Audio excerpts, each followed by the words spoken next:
todas e a todos.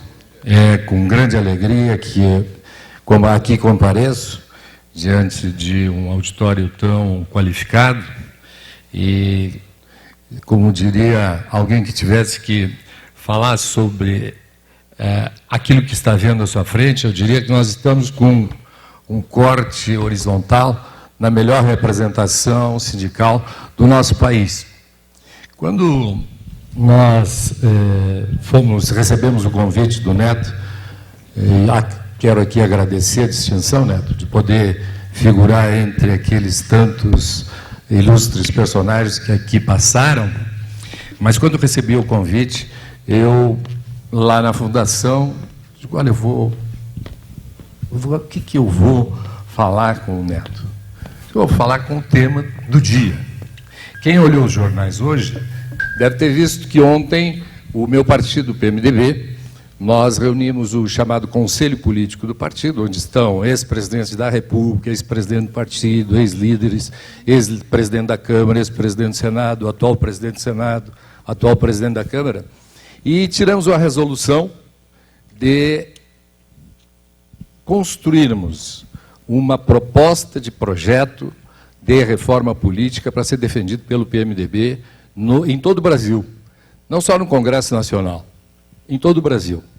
E ontem à noite, conversando com o presidente Michel Temer, enquanto aqui já estava, nós decidimos lá que iríamos formar um grupo de trabalho que vai ter a responsabilidade de filtrar aquilo que nós vamos colher em toda a nação, por vários mecanismos, e coloquei ao presidente, e ele imediatamente chancelou, a participação nesse grupo de trabalho do nosso querido Neto, que vem representando um segmento importante da sociedade brasileira, que são os trabalhadores e a organização dos trabalhadores.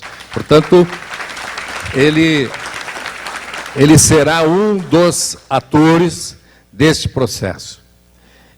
Quero aqui agradecer, fazer uma distinção e agradecer a sua participação aqui, presença, e pedir a ele a leniência, talvez com a falta de método para aquilo que depois ele vai fazer, ao nosso embaixador, que muito nos honra aqui, que é o embaixador Samuel Pinheiro Guimarães, pessoa de larga experiência na sua atividade, alguém que já nos legou muitos escritos, entre os quais nós tivemos oportunidade de receber agora um deles, e pedir a ele a compreensão, porque quando a gente põe um palestrante do nível dele a ouvir alguém falar, naturalmente que se impõe a ele um preço, e, de outra parte, a quem fala se impõe uma responsabilidade ainda maior. Portanto, o senhor sabe que eu estou aqui com esta dupla carga. Muito bem. Vamos lá. Para nós falar sobre reforma política, é o tema do dia. Houve uma reunião do Diretório Nacional do PT há poucos dias, reforma política. PMDB reúne o Conselho ontem, reforma política. Os jornais hoje, editoriais, capa, reforma política. Bem, eu, que tenho a responsabilidade de coordenar os programas de formação política do PMDB, pela Fundação Ulisses Guimarães, nos quais nós temos hoje já mais de 250 mil participantes. Tem aqui no plenário, tem o pessoal da juventude do partido, que muito me honra também, o Bruno está aqui, e ele já participou, nós temos outras pessoas aqui dentro que já participaram, mas a gente tem que estabelecer um nível médio do diálogo. E para que haja compreensão plena, para mim chegar na reforma política, eu vou ter que trazer aqui alguns conceitos que remontam de mais ou menos 2.400 anos atrás. Para a gente ter a compreensão plena. Quando o Neto disse, não pense você que a reforma política vai ser a solução de todos os problemas da nação, se pensou que a Constituinte de 88, que efetivamente criou um Estado novo no Brasil, resolveria todos os problemas? Não. Ela criou uma série de enunciados, princípios, dentre os quais muitos ainda não foram consagrados no plano fático, eles existem no plano institucional, mas no plano fático, no dia a dia, eles ainda não estão materializados. Assim também é na questão política e da reforma política. Então, a primeira observação para vocês. A reforma política do Brasil, é muito importante que ela aconteça. Agora, nós só necessitamos urgentemente de uma reforma porque o exercício da política, de parte de todos os atores, a começar por nós, cidadãos, não está sendo bem cumprido. A política não está sendo bem exercitada. E por quê? Por falta de conhecimento. O primeiro grande problema nosso, brasileiro, e aqui eu falo como alguém de forma aideológica, não venho eu defender ideologia nenhuma, eu, nessa altura da vida, com a vivência política que tenho, com a experiência política que tenho, eu fui prefeito, secretário de Estado, ministro de Estado, deputado, fui fundador do MDB, sou dirigente do partido há mais de 30 anos, vivi todas as instâncias desse processo. Nós temos um problema sério. E, enquanto ele não estiver resolvido, todos os outros estarão esperando por solução. É aumentar o nível médio de conhecimento da população. Nosso processo político não funciona bem porque nós não conhecemos o suficiente sobre política. A cidadania, para pegar uma expressão um pouco mais ampla do processo, a cidadania, ela não tem a compreensão plena, primeiro dos seus deveres e depois dos seus direitos. Porque não há, em relação ao Estado, direito nenhum sem o cumprimento dos deveres. O Estado é uma ficção. Para nós podermos demandar o Estado, nós temos que antes criar meios para que o Estado exista, para ele poder ser demandado. Não tem, na vida da gente, nenhum tipo de atividade em que nós vamos colher sem plantar. Na relação da vida cidadã, não é diferente. Se nós não temos o Estado devidamente organizado, nós não podemos cobrar do Estado. E ele é devidamente organizado na medida em que nós tenhamos cidadania suficiente para constituir ele minimamente. E daí a gente pode cobrar. Então, Neto, realmente não vai ser a solução de tudo, mas nós temos que avançar no nível do conhecimento. Nós temos avançado bastante. Nós estamos com o ensino sendo melhorado. Só que aqueles players internacionais, e com o mundo globalizado, essa competição é do dia a dia internacionalmente, eles também não estão parados esperando por nós. Eles também estão andando em alta velocidade. E nós temos que acelerar, porque senão a distância não só não será reduzida, como pode até aumentar. Então, nós temos que implementar, turbinar a nossa máquina para a gente andar um pouco mais. Mas quais são os conceitos que nós temos que buscar lá atrás? Primeiro, de Estado. A cidade-estado, Grécia, 2.600, 2.400 anos atrás. Por que se organizou o Estado? O Estado se organizou porque as pessoas começaram a viver em sociedade, viver junto. E daqui a pouco o clã da família do Padilha queria mandar na família do Neto. A do família do Neto queria falar na do Bruno. Na do Bruno queria... E assim tinha que haver um regramento mínimo que pudesse submeter a todos. Os gregos bolaram esta ficção do Estado. Primeiro para a defesa física e territorial, depois para a solução de problemas que eram coletivos. Então os gregos, primeiro, vamos organizar um ente que tenha uma direção que possa se sobrepor às nossas lideranças. O Neto é muito forte, tal, ele acaba levando o resto pela frente, então tem que ter regra, que vai dizer como é que esta vida vai acontecer. Não é diferente hoje. Se vocês observarem, vamos ao nosso bairro, a gente vai ver que se não existem determinadas regras, tem determinadas pessoas que levariam a coisa pela frente, por N interesses. Muito bem. Se nós temos o Estado, como é que a gente vai organizar o Estado? E aí vem o conceito da política, que é do Aristóteles, 2.400 anos atrás. É a ciência que faz com que se promova a felicidade daqueles que vivem em sociedade. Então, faz política não é só o agente político que tem mandato. Faz política o padre, faz política o presidente do Grêmio Estudantil, faz política o Neto aqui, mesmo que ele não tivesse característica de posicionamento político ideológico claro, mas ele faria política na medida que ele preside uma entidade que busca promover o bem comum dos seus associados. Então, a política é a ciência, e a do Aristóteles, e não mudou. Eu estudei ciência política há pouco tempo atrás, e não tem nada melhor do que esse conceitozinho desse tamanho. É a ciência de promover a felicidade daqueles que vivem em sociedade, que é o que nós somos. Então, tem que se fazer política para fazer com que as pessoas sejam felizes.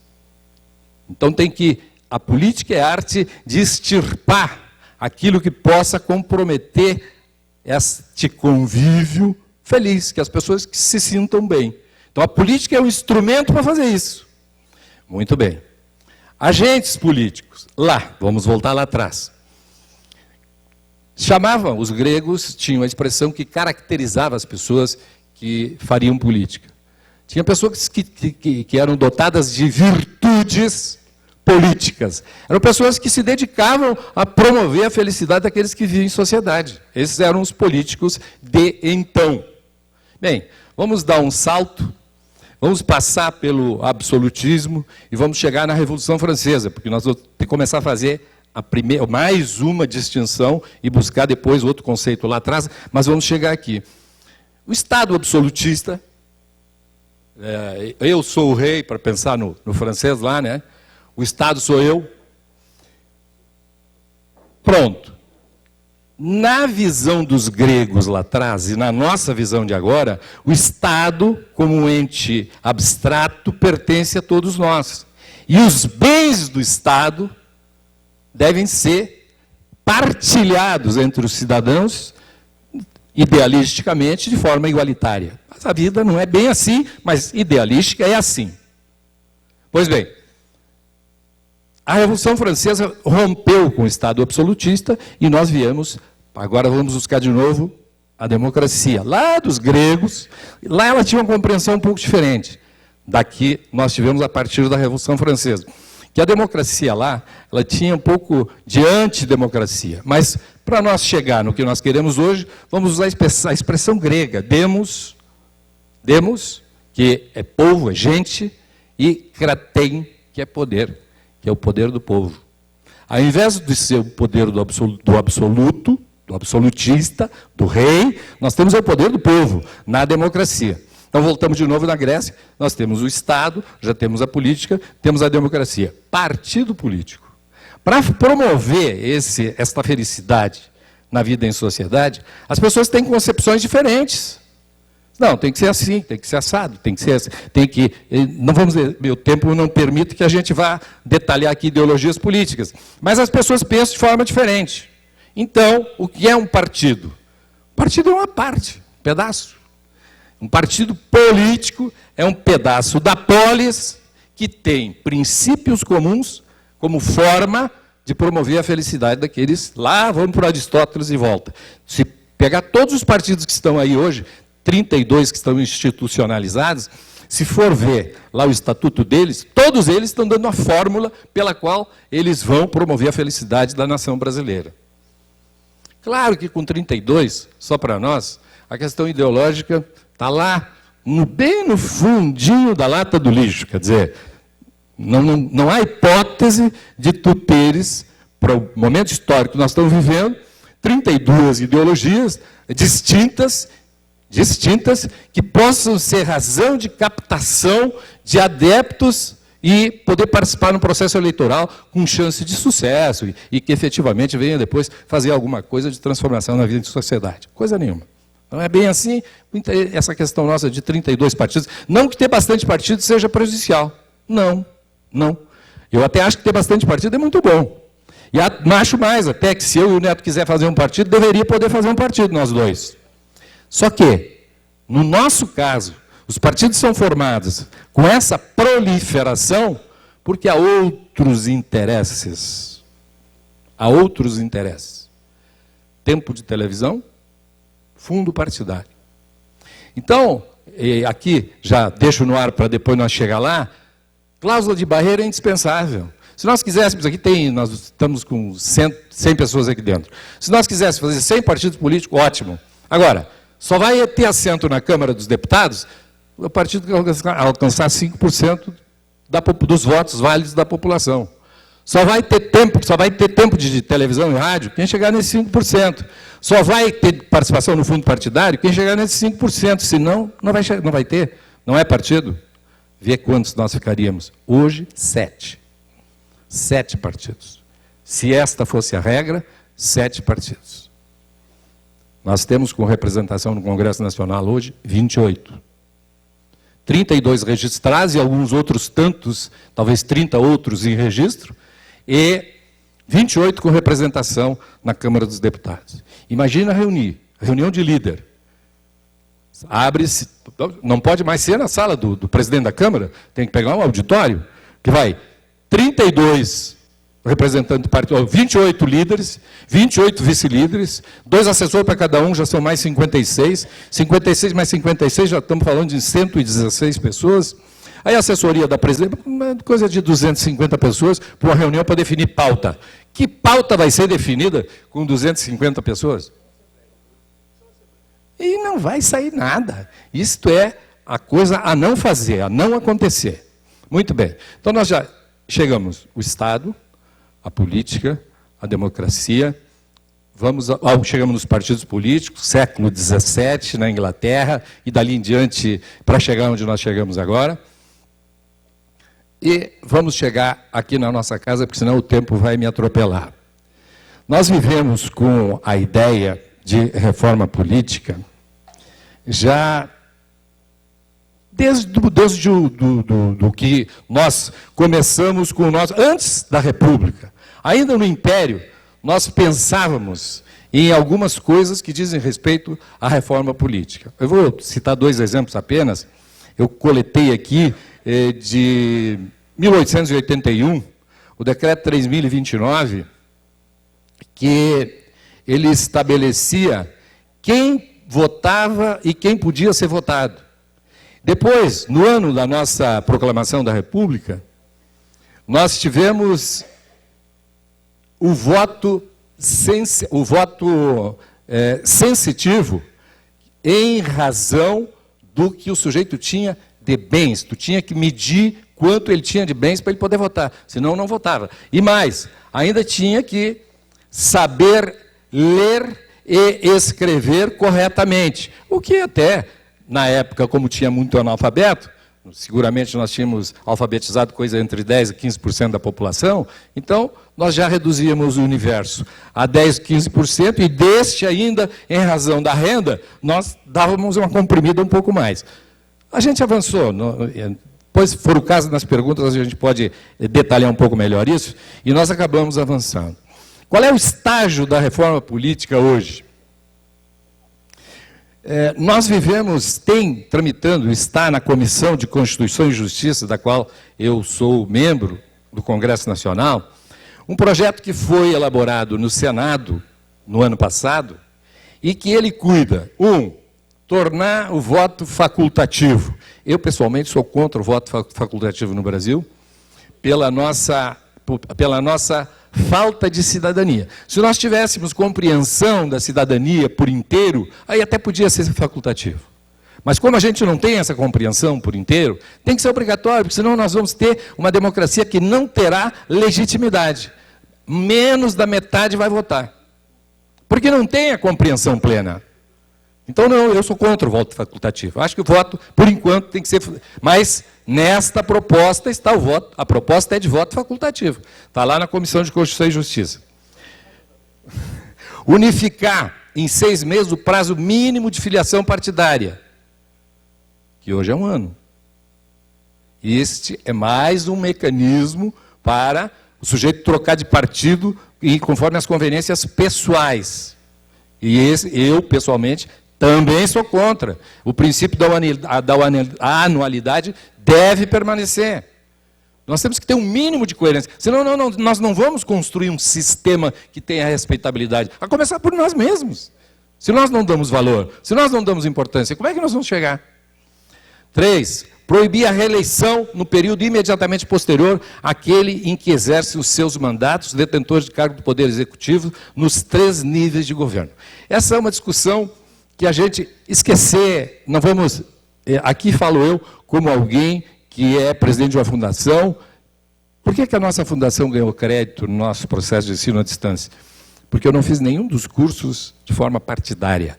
Eu fiz um convênio com o Instituto de Ciência Política da UNB, da Universidade de Brasília, que é o melhor em ciência política do Brasil, e com a Universidade Federal, do Instituto de Ciência Política da Universidade Federal do Rio Grande do Sul, que é o segundo no ranking nacional.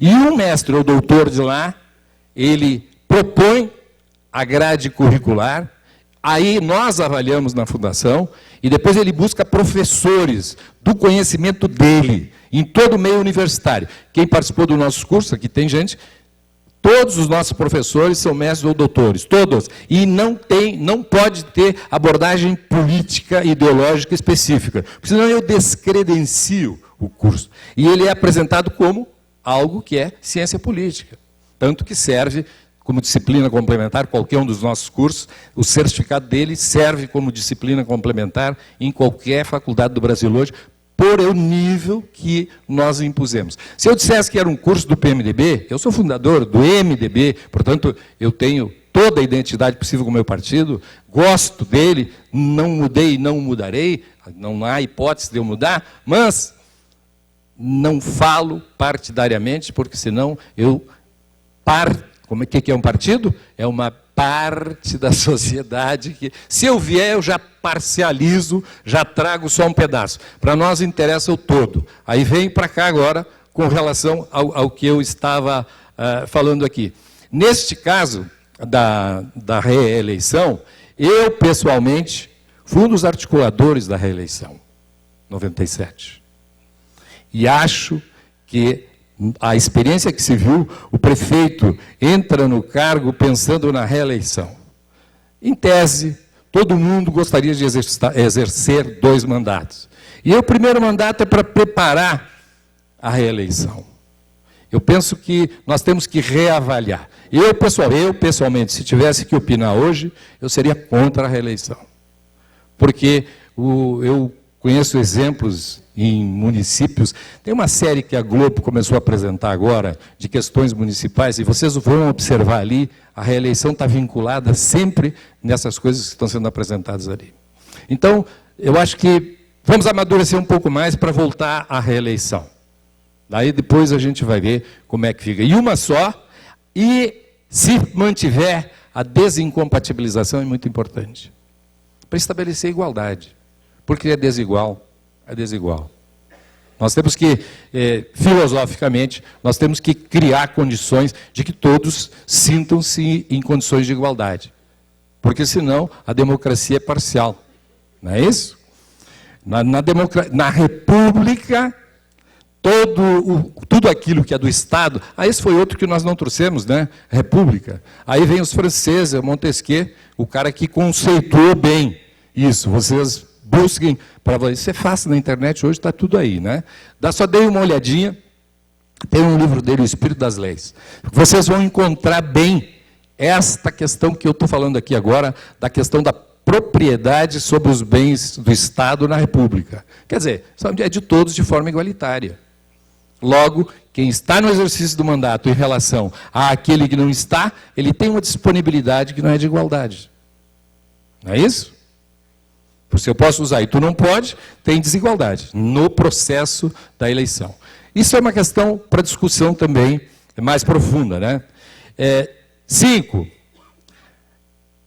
Alterar a exigência de apoiamento mínimo de eleitor para o registro de um partido. Eu concordo, acho que podemos ser só nós dois, só tem que ter cláusula de barreira. Se não tiver cláusula de barreira, aí teria que ter mais gente até, e não uma observação que fez o embaixador enquanto nós estávamos tomando café, e não só botar assinatura ali, para na sinaleira ali na Avenida Paulista, ou na 25 de março, e na porta do estádio.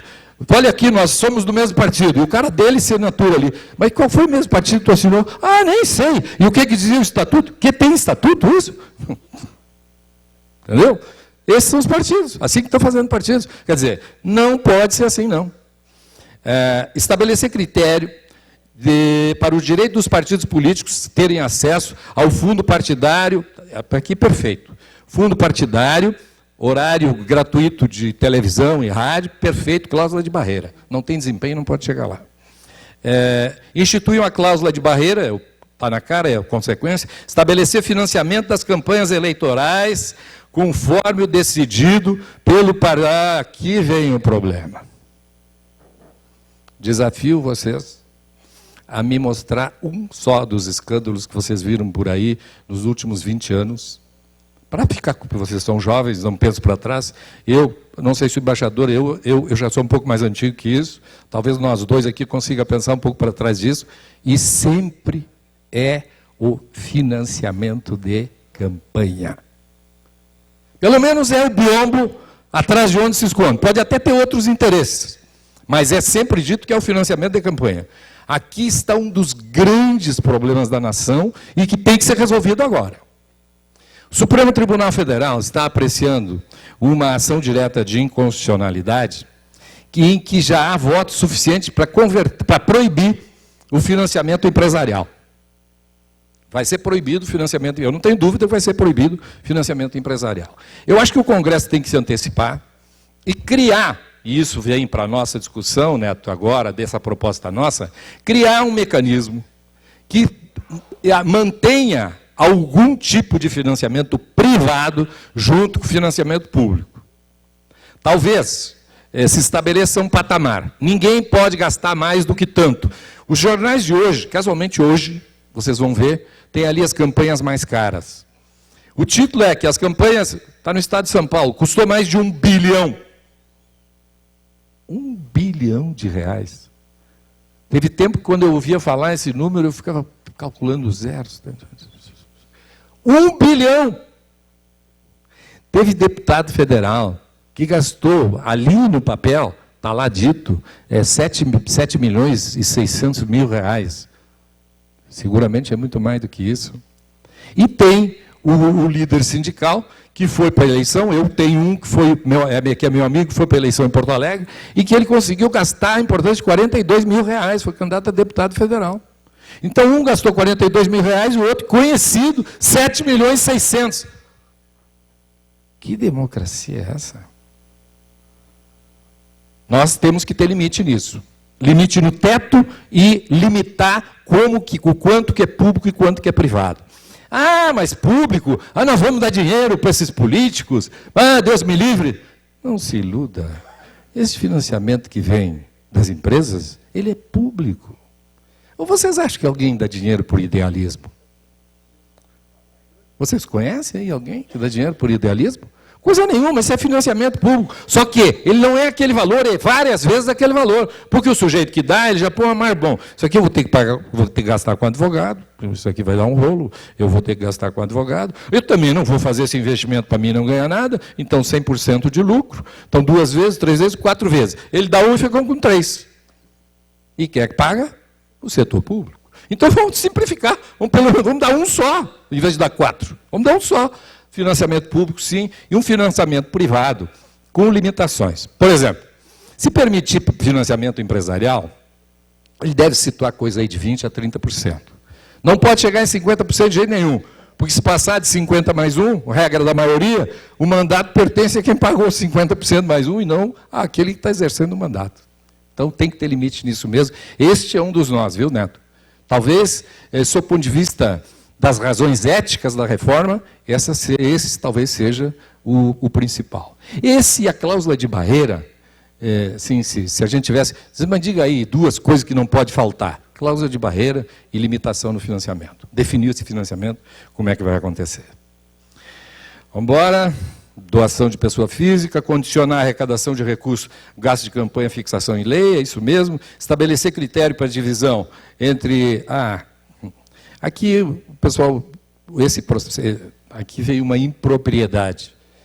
Ele está cuidando aqui de divisão entre as circunscrições, como se fosse fazer um pacto federativo do processo eletivo. Aqui não dá para fazer esta divisão que está sendo proposta aqui. Nós temos problema assim no nosso pacto federativo, até temos que dar uma mexida nele, os municípios estão com pouco dinheiro, o Estado está com pouco dinheiro, e a União também está com pouco dinheiro. Eu quero saber quem é que vai dar para quem, entendeu? Os estados ontem e municípios acabaram sendo beneficiados e foi votada a lei que permite uma revisão nos critérios de pagamento e de correção das dívidas dos estados e municípios. Isso vai dar um fôlegozinho. O meu estado, o Rio Grande do Sul, é um estado absolutamente inviável desde 1973.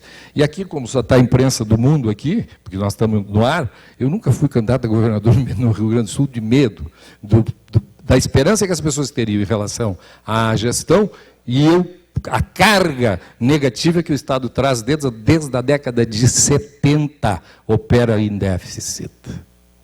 Imagine na casa de vocês, se você gastar mais do que recebe, não precisa ser 4 décadas, de 70 para cá, 4 meses, só 4 meses. Lá no meu estado, se gastava mais que recebia desde 1970.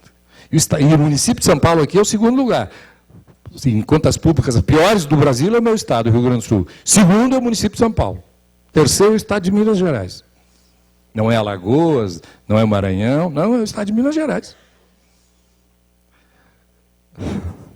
Vamos lá. Estabelecer cláusula de barreira de novo, remeter para a lei ordinária, a organização, essa é importante, da justiça eleitoral. Hoje, nós temos constitucionalizado muita coisa que não... Falta 3 minutos, viu? Muita coisa que não precisa estar na Constituição. Por que isso? Porque tem determinadas leis, e no caso a lei eleitoral é uma delas, não o mandato. Mandato é outra questão. Regime é outra questão. Mas, quando se trata da legislação eleitoral pura e simples, como é que se procede à eleição, não tem por que isso ter fixado na Constituição. Tem que ser lei ordinária para a gente ter quórum menor, para poder trabalhar isso com mais agilidade. No resumo, o que vai se cuidar nesta reforma política? A gente vai cuidar do processo legislativo, do processo eleitoral, da lei orgânica dos partidos políticos, como é que se cria, como é que não se cria, como é que se faz a eleição e, na minha visão, a questão do fundo, da repartição dos recursos do fundo partidário, tem que ser revisto em função dessa questão desse mundo de partidos que está aí, e a disponibilidade do horário gratuito, que não é gratuito coisa nenhuma, é pago por todos nós, porque a União paga, essas rádios e televisão não dão isso de graça, não. Isso aí a gente paga, todo mundo paga. Então, o que nós temos que conseguir com essa reforma política? Fortalecer os partidos políticos, mas é óbvio que para fortalecer partido, ele tem que ser partido de verdade, tem que ter ideologia, tem que ter aquilo que lá atrás, quando os ingleses foram para conceituar, quando surgiu o partido político, e depois, quando nós tivemos o processo, especialmente a democracia norte-americana, mais recente, mais moderna, mas ali nós ficamos com conceitos mais claros, e as práticas deles são mais claras. Vocês veem que lá tem mais de 500 partidos, viu, nos Estados Unidos. Mas a gente vê falar em 2, 3, por quê? Pela cláusula de barreira. Pela cláusula de barreira. E esta questão que eu referi aqui, a questão de fortalecer os partidos, eles têm ideologia clara. Por que os republicanos estão ganharam agora todas as eleições que aconteceram há poucos dias? Ganharam as eleições por quê? Porque o momento histórico, os Estados Unidos está começando a decolar a economia, e o nosso presidente, ele acabou criando uma série de encargos que o pessoal que é mais capitalista diz, espera aí, por que eu vou pagar a saúde de todo esse cara aí que trabalha menos que eu? Porque lá, vamos admitir que tem exatamente esse tipo de... Entre os dois partidos, é claro isso. Os democratas dizem uma coisa e os republicanos dizem outra. E não só dizem, fazem. Que é mais importante do que dizer. É o que nós precisamos ter. Nós precisamos voltar a ter ou ter definitivamente. Depois, a justiça eleitoral, ela tem que tornar-se igualitária, portanto justa, ela tem que servir a todos da mesma forma. E, por último, a questão da composição do legislativo e os seus representantes, que é aquilo que nós falávamos aqui, para poder ou não eleger. Eu agradeço muito o prazer de ter estado aqui com vocês. Se eu for honrado, quando nós estiver com este processo já bastante adiantado, ou talvez até em discussão com a participação do Neto, nós dois, daí não só eu, nos comprometemos de vir aqui falar um pouco sobre o que está já em gestação. Parabéns. Padilha, queria muito agradecer a sua presença e vamos fazer o que você falou. Obrigado.